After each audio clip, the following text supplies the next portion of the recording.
Ravi hospital के एक ward में माथा पकड़े बैठा था। उसकी गोद में 1 साल की बेटी सो रही थी।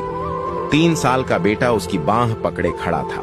पास में ही उसकी पत्नी बेड पर लेटी हुई थी। पत्नी को बीमार हुए 1 महीना हो गया था, मगर अभी भी वह गंभीर रूप से बीमार थी।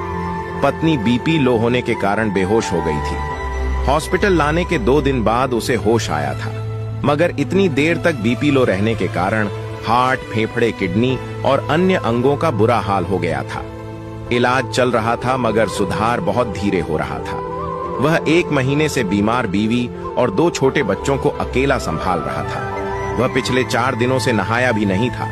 उसकी हालत इतनी खराब थी कि वह कहीं अकेला बैठकर रोना चाहता था। शुरू में कुछ यार दोस्त और मोहल्ले के कुछ लोग मिलने आए थे। उसके बाद तो लोगों ने फोन उठाना भी बंद कर दिया था कि वह कहीं पैसे ना मांग ले। शहर में वह ज्यादा लोगों को जानता भी नहीं था, क्योंकि 3 साल पहले वह माँ बाप और भाई भाभियों से लड़कर इस शहर में आया था। तभी से बीवी बच्चों के साथ किराए के मकान में रह रहा था। घर में कोई बीमार पड़ता है तब सगे संबंधी और रिश्तेदार ही काम आते हैं। रवि तो ससुराल वालों से भी लड़कर बैठा था। 2 रुपए कमाने क्या शुरू किए, घमंड में अपनों से ही दूरी बना बैठा था। अचानक उसने हिम्मत करके अपनी माँ को फोन मिलाया। पूरी घंटी जाने के बाद भी माँ ने फोन नहीं उठाया। फिर दूसरी बार फिर से कॉल किया तो माँ ने फोन काट दिया। उसे याद आया 3 साल पहले जब माँ से लड़कर आया था, तब उसने कहा था, तुम सब मेरे लिए मर चुके हो, मैं तुम लोगों का मुंह भी नहीं देखूंगा।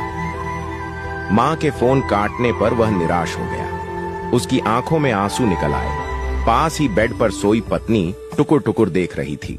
पति को रोते देखा तो उसकी आंखों में भी आंसू निकल आए। रवि ने सोचा, पापा को फोन मिलाऊं, मगर पापा और बड़े भाइयों से बात करने की उसकी हिम्मत नहीं थी। एकमात्र माँ ही वो कड़ी थी जिससे वह बात कर सकता था। मगर माँ ने फोन काट दिया था। उसने एक बार और आखिरी कोशिश करने के लिए माँ को फोन मिला दिया। इस बार माँ ने फोन उठा लिया। माँ बोली, क्या है, हम लोग तो तुम्हारे लिए मर गए हैं, अब हमारे जीवित श्राद्ध करने के लिए फोन कर रहा है क्या? माँ की आवाज सुनते ही उसका सब्र जवाब दे गया। वह रूंधे गले और बिगड़ते चेहरे के साथ इतना ही बोल पाया, माँ। फिर फपक फपक कर रोने लगा। वो माँ थी, औलाद का रोना कैसे सहन कर सकती थी। तुरंत माँ का गुस्सा शांत हो गया। सारे मनमुटाव एक पल में भूल गई। जिस तरह एक हिरनी अपने बच्चे के लिए तड़प उठती है, वैसे ही वह अधीर होकर बोली, क्या हुआ रे, रो क्यों रहा है? जल्दी बता बेटा, मेरा मन घबरा रहा है।